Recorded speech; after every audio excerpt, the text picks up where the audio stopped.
자, 문제풀이 하겠습니다. 자, 이거는 이제 1번 보게 되면 청정소화약제의 농도와 관련된 용어 중, NOAEL의 의미는 되어 있습니다.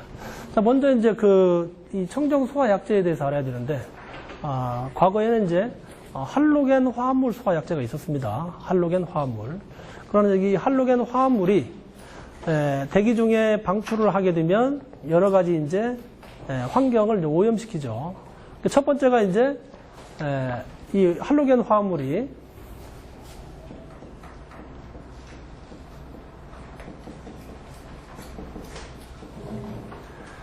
할로겐 화합물이 이게 대기 중에 개방이 되게 되면 이 염소 때문에 염소라는 게 있습니다. Cl. 이 염소 때문에 이제 지구에 이제 오존층을 파괴합니다.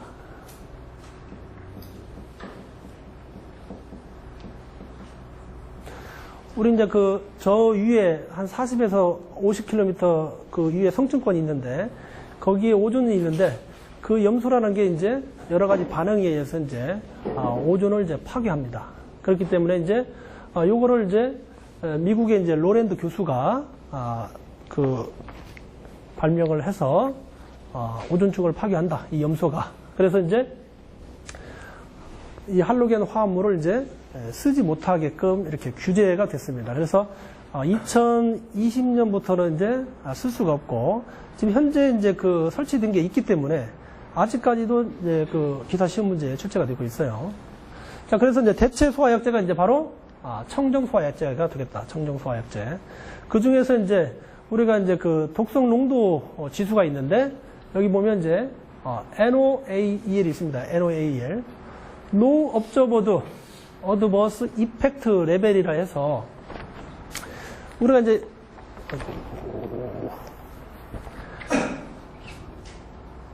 심장에 이제 영향을 주는 인자로 분석하는데 우리 심장 있죠, 심장.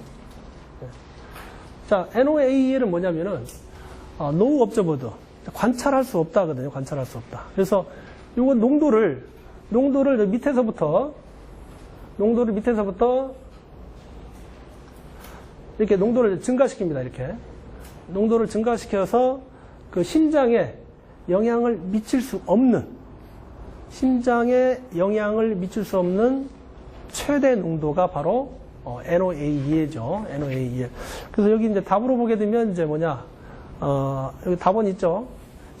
인간의 심장에 영향을 주지 않는 최대 허용 농도로서 관찰이 불가능한 부작용 수준이 바로 NOAEL이 되겠습니다. NOAEL.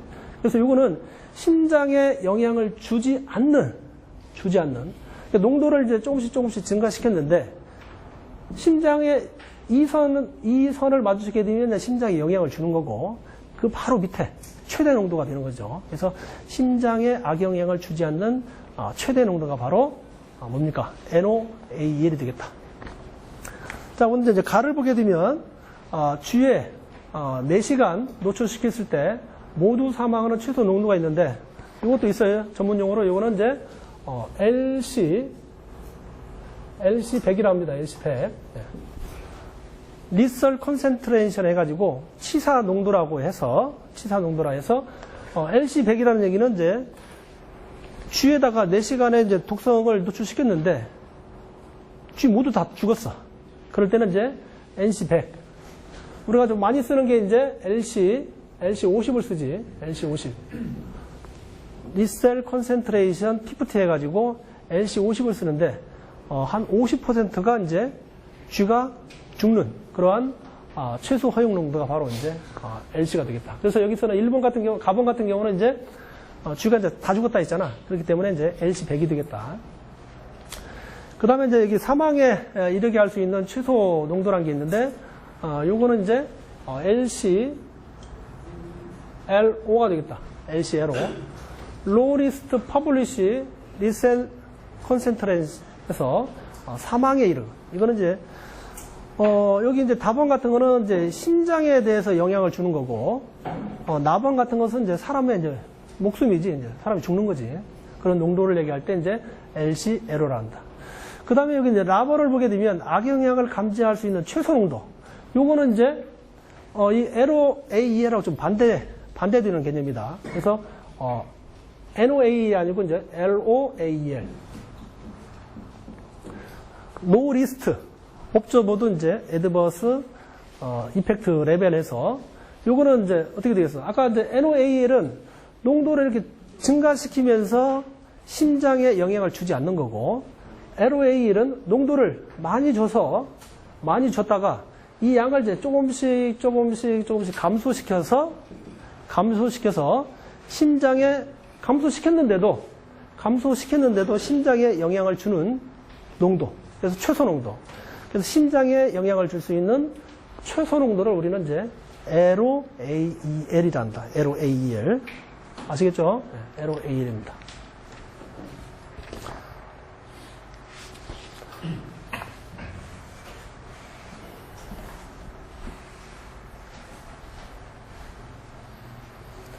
자, 이번에 보게 되면 이제 연결 송수관의 송수구, 체크 밸브, 자동 배수 밸브의 설치 순서로 맞는 것은 돼 있죠.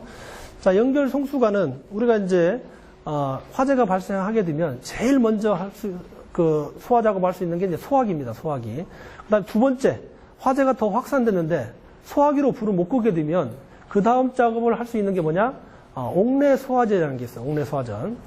자, 옥내 소화전 가지고도 이제 화재가 더 확산돼서 불을 못 끄게 되는데, 그때가 되게 되면 이제 물론 이제 화재가 발생하면 소방서에 신고가 되는데, 우리가 일반적으로 이제 소방서에서 이제 출동 시간을 우리가 한 20분 정도 봅니다. 그러면 20분 이내에는 이제 여기 이제 불특정 다수인이 가장 먼저 본 사람이 불을 꺼야 돼. 그런데 이제 이제 그 옥내 소화전까지 이제 사용을 해서 불을 못 끄게 되면 그 다음에 이제 소방대원들이 와서 불을 끄게 됩니다. 그렇게 되는데 이제 실질적으로 이제 이용할 수 있는 게 이제 이러한, 물론 이제 소방차가 밖에서도 끌 수 있지만 실내에서 이제 끌 수 있는 게 이제 이러한 연결 송수관이 있습니다. 연결 송수관. 그래서 연결 송수관에 보게 되면 습식하고 이제 건식으로 이렇게 분류가 되는데, 자, 이쪽으로 돌려주세요. 자, 습식 연결 송수관 설비를 보게 되면 습식하고 건식이 있습니다. 습식. 자, 습식은 이제 우리가 이제 수분이 있다라고 생각을 하시고, 그러면 배관상에 연결 송수관상에 물이 다 차 있다라고 생각하시면 됩니다. 습식. 그다음에 건식은 물이 차 없는 상태를 이제 건식이라 하지. 그러면 우리가 이제 연결 송수관 연결할 때 이렇게 표시합니다. 연결 송수관은 연결 송수관에서 일반적으로 이제 이렇게 배관을 연결해서 각 층마다 이렇게 방수구가 있습니다. 각 층마다 이렇게 방수구가 있는데, 자, 이런 모양의 밸브 표시가 이제 체크 밸브입니다. 체크 밸브는 소방차가 여기 와서 여기에다가 이제 물을 연결시키죠. 호스를 연결시켜서 이를 통하게 되면 여기서 이제 호스에 의해서 소방대원들이 이제 불을 끌 수가 있습니다. 근데 이렇게 표시된 게 이제 체크 밸브인데, 더 자세한 것은 이쪽에다가 이제 방향 표시를 해주게 되면 물이 이쪽으로만 흐른다. 이 반대쪽으로 물이 흐르지 않는다. 이것을 우리는 이제 체크 밸브라 합니다.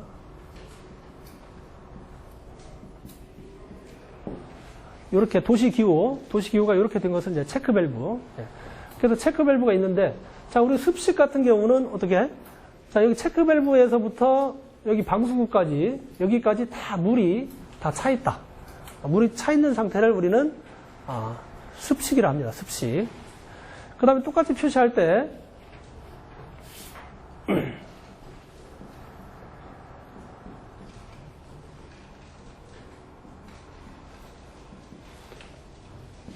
이렇게 표시할 경우에, 자, 여기 체크 밸브에서부터 여기 방수구까지 요 배관상에 이제 물이 없는 것. 자, 물이 없는 것을 우리는 건식이라 하고, 요 안에 물이 다 차 있다, 꽉. 물이 차 있는 것을 이제 우리는 습식이라 합니다. 습식. 습식이라 하는데, 자, 그러면 여기에 보게 되면 이제 우리가 이쪽 바깥쪽 같은 경우는 이제 물이 있을 경우에 배관상에 물이 있게 되면 겨울철 같은데 동파가 일어나죠. 그래서 이제 물을 자동적으로 빼줄 수 있게끔 시설을 해줘야 됩니다. 어떤 게 습식이기 때문에 여기서부터는 이제 배관이 동파되더라도 이제 동파되지 않게끔 단열 조치한다든지 이렇게 할 수가 있습니다. 그런데 여기서 이제 송수구하고 요거는 이제 송수구로 하죠. 송수구하고 이제 이 체크 밸브 사이에 자동 배수 밸브를 설치합니다. 자동 배수 밸브.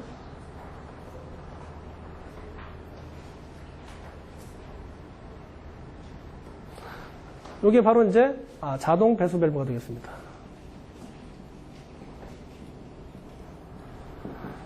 습식 같은 경우는 이렇게 송수구, 자동 배수 밸브, 체크 밸브 요 순서입니다. 그래서 송수구에서 예를 들면 소방차가 와서 물을 처음에 쏘게 되면 물이 여기서부터 차가지고 이쪽으로 이제 다 차겠죠.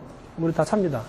그런데 여기 습식이기 때문에 여기서부터 여기까지는 나중에 물이 차 있으면 안 돼. 겨울철에 이제 동파 같은 게 발생하기 때문에. 그래서 자동 배수 밸브에 의해서 물이 자동적으로 빠질 수 있게끔 해줘야 된다. 그래서 자동 배수 밸브가 설치가 돼야 된다. 그래서 습식 같은 경우는 이제 송수구, 자동 배수 밸브, 체크 밸브 이렇게 돼 있으면 이제 습식 맞지. 자, 우리 이제 여기 2번에 보게 되면 습식인 경우 송수구, 자동 배수 밸브, 체크 밸브 이거 돼 있죠. 요게 이제 순서가 맞는 거지. 자, 그 다음에 건식 같은 경우는 요 배관상에 물이 다 차 있으면 안 되기 때문에 자동 배수 밸브가 2개 들어간다. 자, 송수구하고 체크 밸브 사이에 자동 배수 밸브가 하나 더 들어가고, 그 다음에 여기도 마찬가지 물이 없어야 되기 때문에 여기도 마찬가지 자동 배수 밸브가 이렇게 설치가 된다. 자동 배수 밸브. 그래서 어떻게? 건식 같은 경우는 송수구, 자동 배수 밸브, 체크 밸브, 자동 배수 밸브. 건식이기 때문에 건식 같은 것은 물이 들어가 있지 않아야 된다. 이렇게 이해를 하시면 됩니다. 이렇게 이제 연결된 것을 찾게 되면 이제 나번이 답이죠.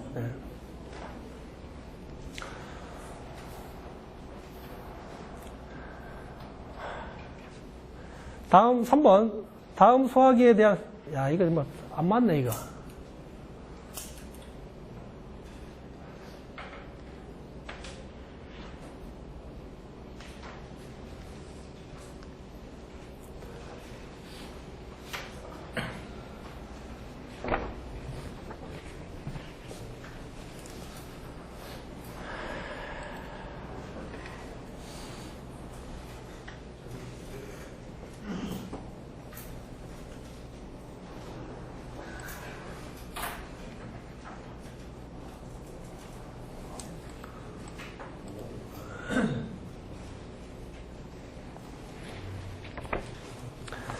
자, 3번. 다음 소화기구에 대한 설명 중 틀린 것은 되어 있습니다.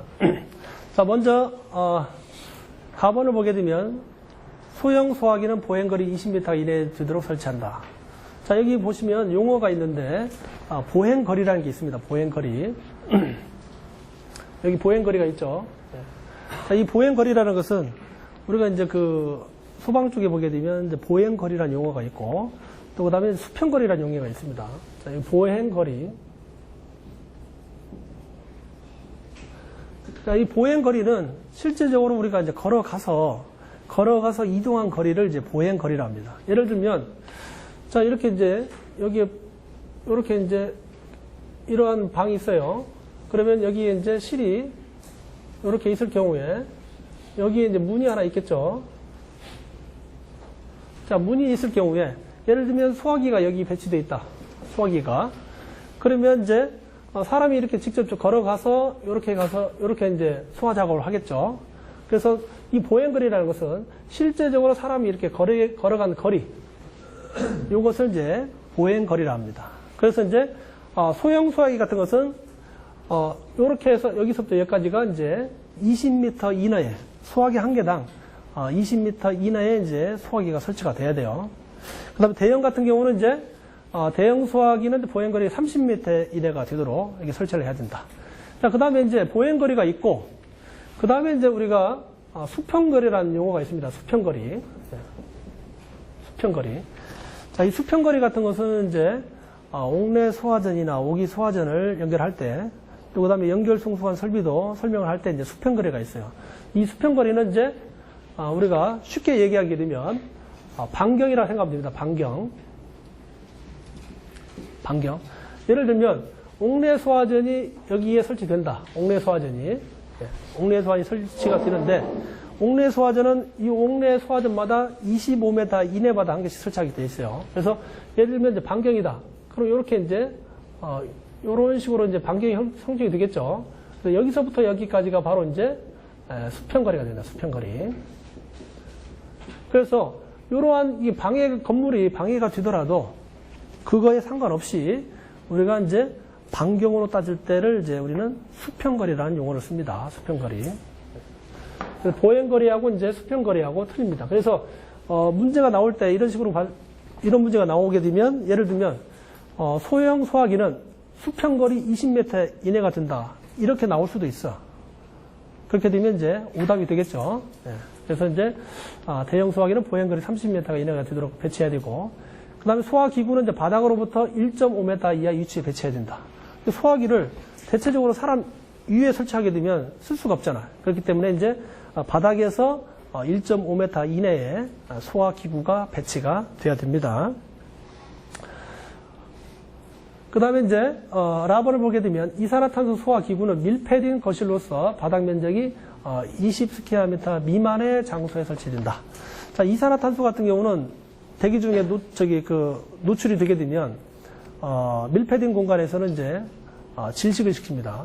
이산화탄소 자체가 질식 소화하기 때문에. 자, 그렇게 되면 이러한 면적이 좀 작은 곳에서는 이제 사람이 불을 꺼야 되는 목적인데 사람이 죽으면 안 되잖아요.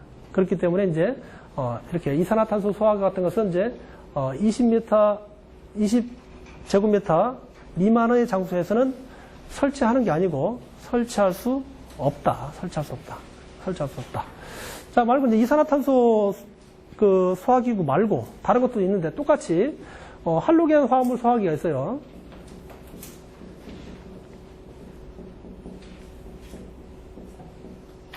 자, 할로겐 화합물 소화기 중에서 두 가지 1212라고 2401이 있어요. 2402.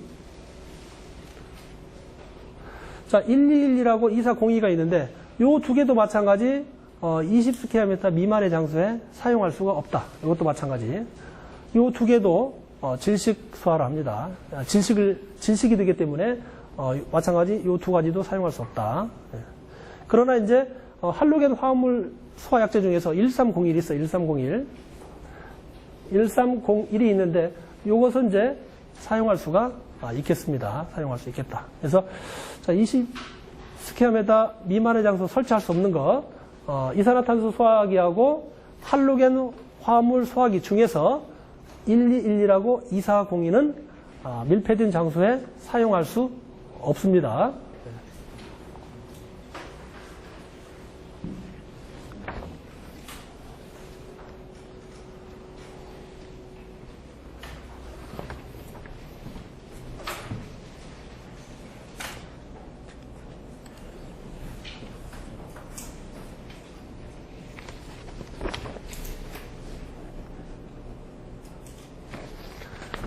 자, 4번 포소화 설비 구성 요소가 아닌 것은 되어 있습니다. 자, 포소화 설비는 뭡니까? 여러분들이 쉽게 이해를 하려면은 비누 거품 이런 거, 퐁퐁 이런 거품이라 생각하시면 됩니다. 그렇게 해서 이제 물과 이러한 퐁퐁, 예를 들면 그런 퐁퐁들을 섞게 되면 이렇게 이제 공기 중에 이렇게 발포하게 되면 기포가 발생하죠. 그러한 것을 이용한 것이 이제 포소화 설비가 되겠습니다. 포소화 설비.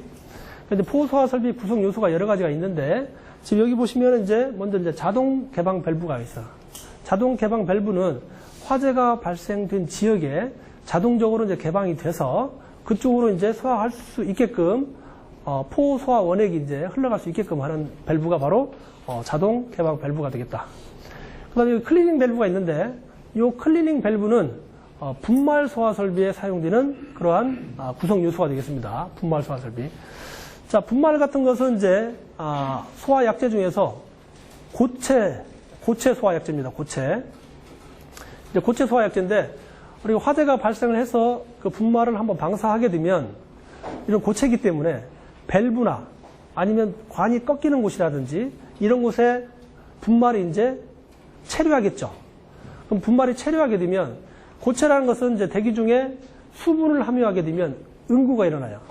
그 응고가 일어나게 되면 나중에 다시 사용을 할 경우에 이제 배관이나 밸브 등이 이제 막히겠죠. 막히게 되면 이제 실제적으로 다 화재가 발생해서 소화 기능을 해야 되는데 그렇지 못할 경우가 있습니다. 그러면 이제 분말 소화 설비를 이제 약재를 방전한 후에 이 클리닝 밸브를 개방을 해서 배관 중에 있는 그런 분말 가루 등을 이제 깨끗이 청소하는 그러한 기능을 한다라고 이해를 하면 되겠습니다. 그래서 이제 이 클리닝 밸브는 이제 분말 소화 설비에 사용된다.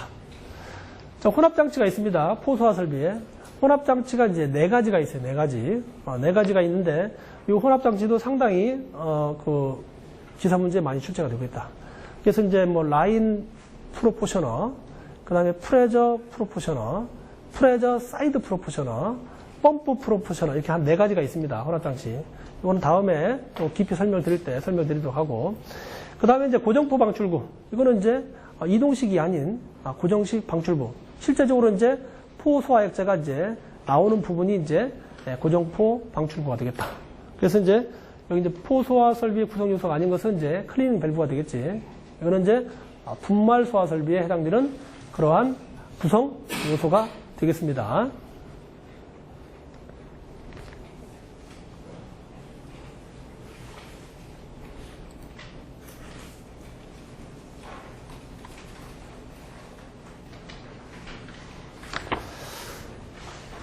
자, 5번 옥내 소화전 설비에서 가압 송수 장치 체절 운전 시 순환 배관의 설치에 따른 기준으로 만든 것은 되어 있습니다. 자, 이쪽으로 보시면 자, 먼저 이제 그 가압 송수 장치가 이제 뭔가 알아야 되는데, 가압 송수 장치는 이제 소방에서는 가압 송수 장치라는 용어를 쓰고, 일반적인 곳에서 사용하는 것은 이제 이 가압 송수 장치가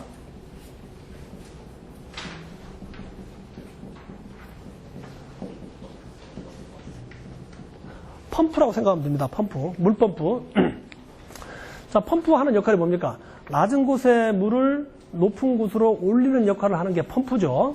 네, 그래서 이제 우리가 일반 용어에서는 펌프라 얘기하고, 우리 소방에서는 이제 전문 용어로 이제 가압 송수 장치를 합니다. 가압 송수 장치. 그래서 이제 예를 들면 이렇게 이제 밑에 있는 물을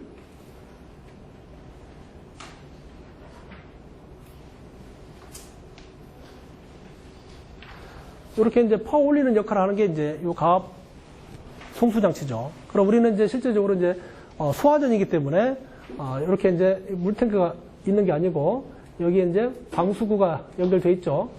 방수구가 연결돼 있고 그다음에 호스를 연결해서 실제적으로 이제 소화 작업을 할 수 있는 이제 옥내 소화전이 연결됩니다. 이렇게 연결됩니다. 그런데 이제 이 가압 송수 장치가 있는데 이 체절 운전이라는 것은 뭐냐? 우리가 대체적으로 봤을 때 펌프 이제 출구 쪽에 보면 체크 밸브를 설치하고 그 다음에 여기 이제 밸브를 설치합니다. 요게 이제 개폐 표시형 밸브.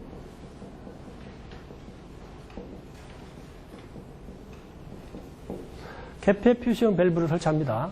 그래서 우리가 이제 체절 운전이라는 것은 뭐냐면 요 펌프를 가동을 시키게 되면 밑에 있는 물을 위로 올리죠. 밑에 있는 물을 위로 올리는데 요 밸브를 닫습니다.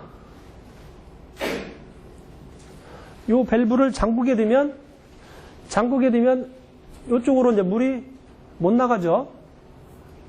나가는 것을 이제 막는 거죠. 그래서 요 낮은 그 펌프 출구 쪽에 이 밸브를 잠근 상태에서 운전을 하는 것을 이제 체절 운전이라고 합니다. 그러면 여기 밸브를 닫은 상태에서 요 펌프가 이제 돌아가게 되면 어떤 현상이 일어나느냐? 펌프에 보게 되면 이제 물을 퍼올리는 임펠러가 있어요. 임펠러가 있는데 얘를 계속 가동시키게 되면 여기 막은 상태에서 계속 가동시키게 되면 물의 온도가 이제 마찰에 의해서 물의 온도가 계속 상승되죠. 상승되게 되면 여러 가지 이제 문제가 발생할 수 있습니다. 심지어는 이제 계속 가동시키게 되면 열이 계속 전도가 돼서 모터가 이제 소손되는 경우도 있죠. 그래서 이제 요 체절 운전 시에 모터가 소손되지 않게끔 배관을 하나 두는데 이런 배관은 이제 순환 배관이랍니다. 이렇게 이제 하나의 배관을 이렇게 따서 이런 쪽으로 다시 물 쪽으로 이렇게 빼는 배관. 이것을 우리는 순환 배관이라죠. 순환 배관. 그래서 순환 배관은 이제 체절 운전 시에 이 밸브를 닫은 상태에서 펌프를 운전시킬 때에 수온을 상승을 이제 방지하는 역할을 할 수 있게끔 하는 것이 이제 순환 배관이죠. 그러면 여기에 이제 배관을 연결시키게 되면 이쪽으로 물이 이제 조금씩 빠져나가겠죠. 그래서 빠져나가게 되면 여기 있는 물이 온도 상승이 이제 안 돼서 여러 가지 이제 기능을 방지할 수 있게끔 하는 것이 이제 바로 순환 배관이 되겠습니다. 자, 그 다음에 여기 보시면 이제 지문을 보시면 순환 배관은 앵글 밸브에서 분기한다라고 되어 있죠. 자, 우리가 이제 앵글 밸브를 이제 도시 기호로 표시하게 되면 이렇게 표시합니다.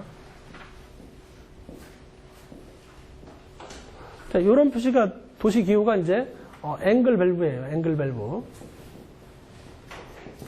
그래서 우리는 이제 그 국가 화재 안전 기준에 따라서 이렇게 해야 되기 때문에 우리가 일반적으로 봤을 때는 여기 도면상으로 봤을 때는 체크 밸브 이전에서 이 순환 배관을 땄죠. 순환 배관을 땄습니다.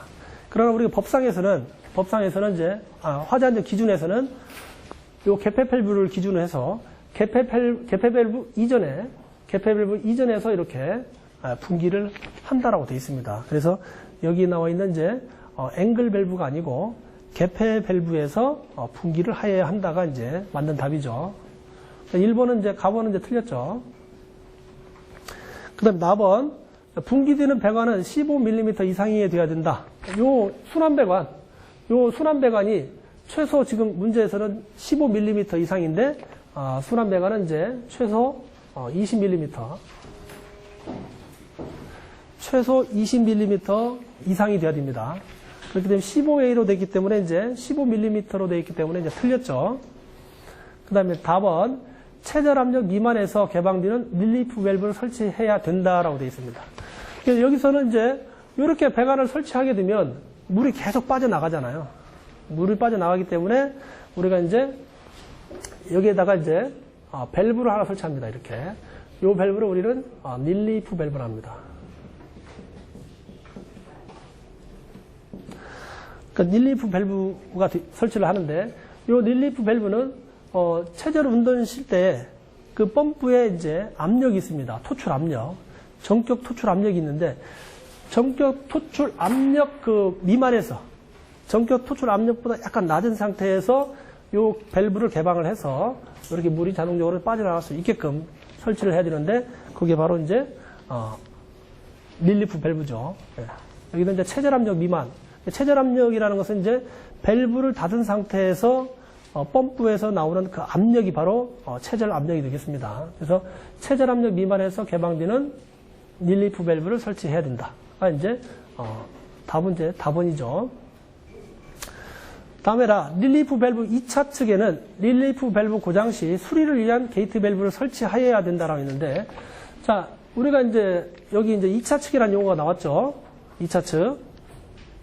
우리가 보면 뭐든지 다 1차 측과 2차 측이 있는데 그 기준이 그 장치의 기준입니다. 예를 들면 여기에서는 지금 릴리프 밸브라 했죠.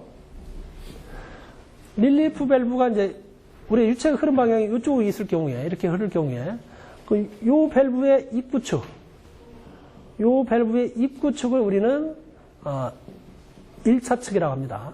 1차 측. 그 다음에 이제 토출축.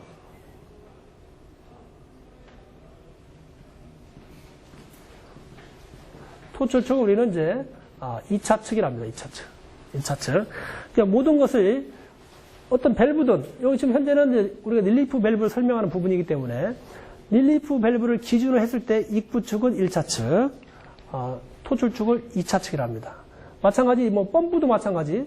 펌프를 기준으로 하게 되면 입구축은 2차 측, 토출축은 2차 측이 되죠. 그래서 지금 여기 이제 그 지문상에 보게 되면 릴리프 밸브 2차 측이니까 예를 들면 여기에다가 이제 밸브를 설치를 했을 경우에 고장 수리를 위해서 설치를 하여야 된다라고 이렇게 나왔잖아요. 지문상에.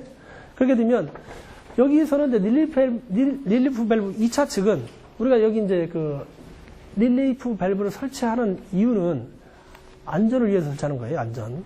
그래서 안전장치이기 때문에 2차 측에다가 이 밸브를 설치하게 되면 예를 들면 고장이나 수리 시에 일반적으로 이 밸브를 잠굽니다.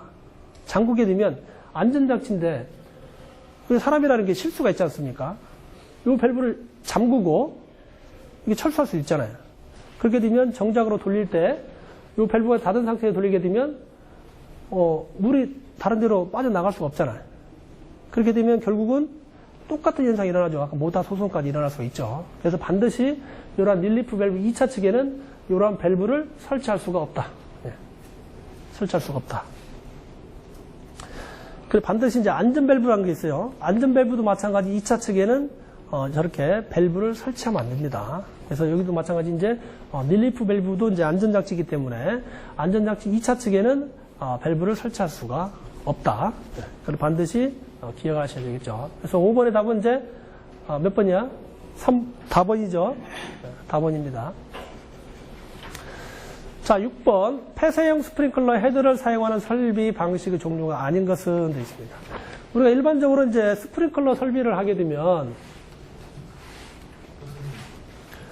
1차 측이죠, 그죠? 네? 1차 측이 아까 네.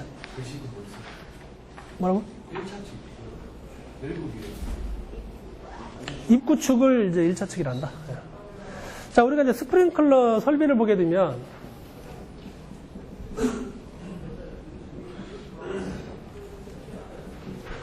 네 가지가 있습니다. 네 가지. 네. 첫 번째 이제 습식이 있고, 그 다음에 건식, 준비 작동식,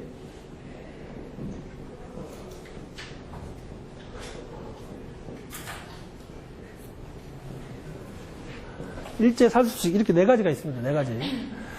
자, 이제 그 습식하고 이제 이런 것을 이제 구분을 할 때, 자, 먼저 개념상을 보게 되면, 개념을 보게 되면 이렇죠.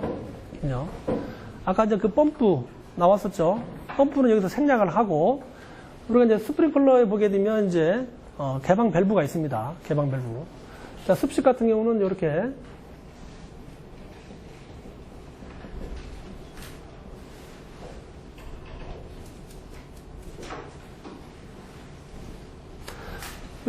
이렇게 생기는데, 이게 바로 이제 알람 밸브입니다. 습식 같은 경우는 이게 이제 알람 밸브라는 용어를 씁니다. 알람 밸브. 그 알람 밸브 이제 입구 축은 1차 측이죠. 1차 측이고 2차 측 알람 밸브 출구 측이 이제 2차 측이에요. 2차 측인데 그럼 1차 측과 2차 측이 뭐로 이루어졌느냐에 따라서 이제 구분을 합니다. 그래서 습식 같은 경우는 1차 측과 2차 측에 전부 다 가압수가 들어가 있습니다. 물이 들어가 있어요. 가압수. 알람 밸브를 기준으로 해서 1차 측과 2차 측이 있는데 이 배관상에 전부 다 물이 차 있는 방법을 우리는 이제 습식 스프링클러 설비라고 합니다. 습식 스프링클러 설비. 그 다음에 건식 같은 것은 어떻습니까? 건식은 이제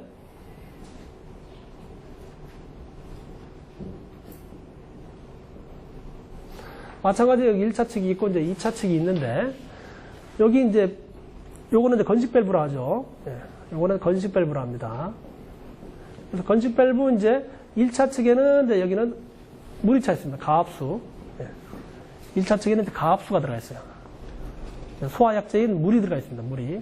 그래서 여기 2차 측에는 이제 뭐가 들어가 있느냐? 건식이죠. 건식이기 때문에 물이 들어가 있지 않다. 그래서 이제 여기 건식 같은 경우는 이제 압축 공기가 들어가 있어요. 압축 공기. 네. 압축 공기가 들어가 있습니다. 네. 건식은. 그래서 1차 측은 가압수, 2차 측은 이제 압축 공기가 들어가 있다. 그 다음에 이제 준비작동식이 있습니다. 준비작동식은 프리액션 밸브라 하는데 마찬가지 1차 측과 이제 2차 측이 있는데 1차 측은 이제 여기에 가압수가 들어있어요. 가압수. 가압수. 그 다음에 이제 여기 2차 측은, 그냥 대기 개방, 대기압 상태로 있습니다. 대기압 상태.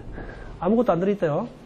뭐, 일종의 이제 뭐 공기는 들어갈 수 있는데, 어쨌든 간에, 건식 같은 경우는 별도의 이제 압축 공기를 집어넣어서 압축 공기로 채워져 있고, 여기 이제 프리액션 밸브 같은 것은, 1차 측에는 가압수가 들어가 있고, 2차 측에는 이제 그 관 속에 아무것도 안 들어 있습니다. 그래서, 대기압 상태에 그냥 개방이 되어 있다. 라고 이렇게 이해를 하시면 되겠습니다. 그 다음에 이제 일제살수식.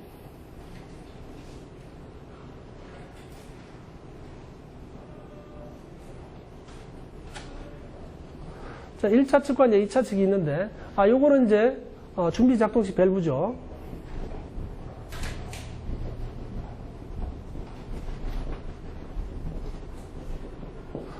준비 작동 밸브. 자, 여기는 이제 일제 살수식 밸브 또는 다른 말로 이제, 델류지 밸브라고 합니다. 델류지 밸브. 네. 델류지 밸브. 네. 델류지라는 뜻이 이제 한 번에 왕창 물을 쏟는 것을 뜻하는데, 이제, 델류지 밸브가 되겠다. 그러니까 마찬가지 1차 측도 마찬가지 이제 가압수가 들어가 있어요. 가압수. 1차 측에는 가압수가 들어가 있고 여기 2차 측에는 이제 이것도 마찬가지 이제 대기압 상태로 그대로 이제 개방이 돼 있다.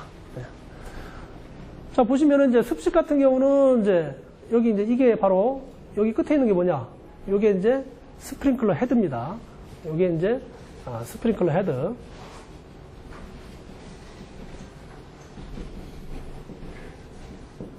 그래서 스프링클러 헤드까지 다 물이 차 있는 것을 이제 습식. 그 다음에 건식 같은 것은 이제, 건식 밸브까지는 이제 물이 차 있고, 헤드까지는 이제 압축 공기가 차 있고, 그 다음에 준비작동식은 이제, 준비작동 밸브까지는 물이 차 있고, 그 다음에 여기 헤드까지는 이제 그냥 대기 중에 이제 개방이 되어 있다. 그 다음에 일제 살수식 같은 것은 마찬가지 델루지 밸브까지는 물이 차 있고, 2차 층에는 이제, 빈 배관 속이다. 아무것도 안 들어있다. 이렇게 이해를 하시면 됩니다. 그 다음에 여기 이제 그 헤드 종류가 들어가는데, 자, 습식 같은 경우는 까맣게 표시되어 있죠? 까맣게 표시되어 있죠? 요거는 이제 헤드 종류가 이제 폐쇄형 헤드입니다. 그래서 이제 습식도 마찬가지 폐쇄형, 건식도 폐쇄형, 준비 작동식도 마찬가지 이제 스프링클러 헤드는 폐쇄형이 되겠다. 폐쇄형. 그 다음에 이제 일제 살수식은 이제 개방형. 예, 개방형. 자, 폐쇄형은 이제 헤드가 꽉 막혀 있는 거고, 개방형은 이제 헤드가 구멍이 뻥 뚫려 있다. 이렇게 쉽게 이해하면 됩니다. 그래서 이제 헤드 종류는 이제 폐쇄형, 준비 작동식까지는 이제 폐쇄형이 들어가 있고, 일제 살수식은 이제 개방형이 들어가 있다. 그 다음에 여기 이제 그 감지기의 유무를 보게 되면,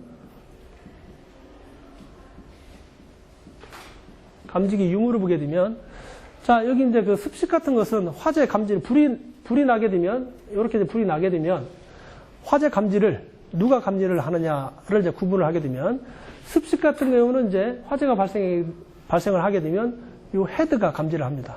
헤드가 감지를 해서 얘가 터지게 되면, 물이 흐르죠. 물이 흐르면서 이제 얘가 알람 밸브가 이제 화재 경보 사실을 알리죠. 그래서 여기는 이제 감지기는 이제 설치가 안 된다. 감지기는 설치가 안 된다. 습식은 이제 감지기는 설치가 안 된다. 그다음에 이제 건식도 마찬가지 이제 폐쇄형이죠. 그래서 여기까지는 항상 압이 차 있기 때문에 화재가 발생하게 되면 이것도 마찬가지 헤드가 감지를 합니다. 그렇기 때문에 감지기는 이것도 마찬가지 설치가 안 된다. 감지기는 설치 안 된다. 그 다음에 이제 준비작동식. 준비작동식은 이제 여기에 감지기가 설치됩니다. 감지기가 설치돼서 1차적으로 준비작동식 같은 것은 화재가 발생을 하게 되면 얘 감지기가 먼저 작동을 합니다. 얘 감지기가 작동을 해서 요 준비작동 밸브를 개방을 시키면 얘가 물이 이렇게 흘러가죠. 그런 다음에 이제 물이 찹니다, 여기. 물이 차고 있다가 화재가 더 계속 확대가 되게 되면 요 헤드가 이제 개방이 돼서 소화 작업을 하는 거죠. 그래서 요거는 이제 감지기가 설치가 됩니다. 그다음 일제살수식. 요건 이제 그 개방형 헤드이기 때문에 구멍이 뻥 뚫려 있죠. 그렇기 때문에 얘가 감지를 못 합니다. 그래서 일제살수식도 마찬가지 이제 이렇게 헤드에 감지기가 설치돼서 요 델루지 밸브를 개방시키면서 이제 화재를 진압할 수 있는 게 바로 일제살수식이죠. 그래서 이것도 마찬가지 감지기가 이렇게 설치가 된다라고 보시면 되겠습니다. 그래서 여기서 보시면 이제 문제가 이제 폐쇄형 스프링클러 헤드잖아요. 폐쇄형. 자, 보시면 이제 습식, 건식, 준비작동식은 이제 폐쇄형 헤드가 설치가 된다. 그 다음에 이제 여기 일제살수식 있죠. 일제살수식은 이제 개방형 헤드가 설치가 된다. 그래서 아닌 것은 이제 답은 이제 라번이죠. 라번.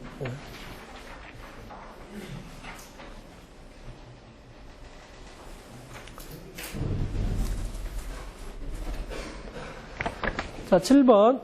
포소화 설비의 기동장치에 대한 설명으로 틀린 것은 되어 있습니다. 자, 이제 포소화 설비 여기 기동장치는 수동식 기동장치입니다. 수동식 기동장치에 대한 설명이 되겠습니다. 자, 수동식 기동장치의 조작부는 화재 시 쉽게 접근할 수 있는 곳에 설치를 해야 된다.